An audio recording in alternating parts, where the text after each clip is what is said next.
What's up, YouTube and fellow citizens of the world? My name is Jordan Patrick and welcome to my channel. If you're new here, I'm an American expat living abroad in France, and today I thought I would talk about some things that only expats are going to understand. So let's jump into it.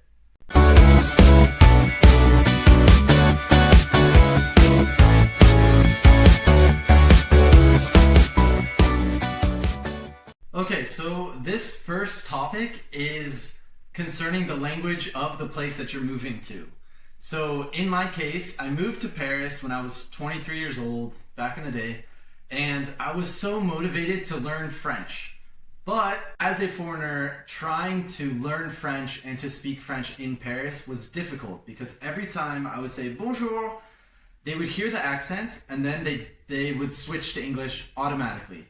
In Paris, they're used to having foreigners coming to visit or foreigners living in Paris, so their English is decent. I don't want to talk about for everyone. They wanted to use me to improve their English rather than play along and speak slowly in French so that I could understand and respond and everything. And so they were like, let's cut the crap. Let's just speak English because we're going to get somewhere quicker. So the next point is having an alter ego or alternate personality in another language. When you integrate into a different society, a different culture with a different language, you also pick up different habits that they include in their everyday life.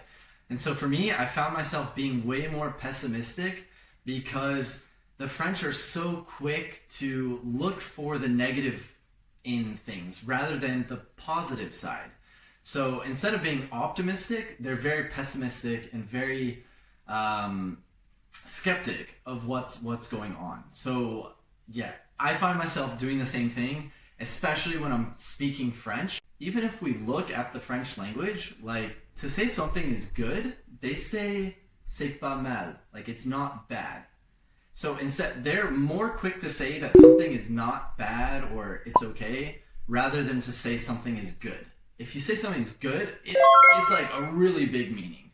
Also, humor doesn't translate well into other languages or cultures. And so for me, and my humor is pretty dry, like I like sarcasm. And so when I try to use it, but in French, it's like, because I'm foreign and they don't assume that I'm telling a joke, like a sarcastic joke. So they think I'm being serious, and so something that I think, oh, this is gonna kill, like, this is so funny. And then I say it, and then they're like, oh, like, this guy's a little racist or sexist or homophobic or, you know, like, he's a bad person, rather than like, oh, he's like being funny, you know what I mean? And yeah, it just doesn't always translate so well, and you kind of look like an asshole sometimes. So I've adapted my English to be understood by people that it's their second language or third language or whatever. So my English has totally adapted since living abroad, because now, for me, the most important thing is being understood. And so I cut my words and, you know, I'm pronunciating as much as I can just so that people can understand me better. And that is the point of communicating. So let's go. Another huge thing to get used to was the metric system, because in the States we're using the imperial system, which includes feet, miles, inches, Fahrenheit, like ounces, pints, I guess. Here in Europe and most of the world, they're using the metric system, which makes so much more sense. Like, I don't know how or why we haven't adapted to that in the States, because it makes life so much easier. I mean, it makes a lot of sense. You have 10 millimeters in a centimeter, and then you have 100 centimeters in a meter, and then you have 1,000 meters in a kilometer. So, I mean, it's just like, it's very easy actually.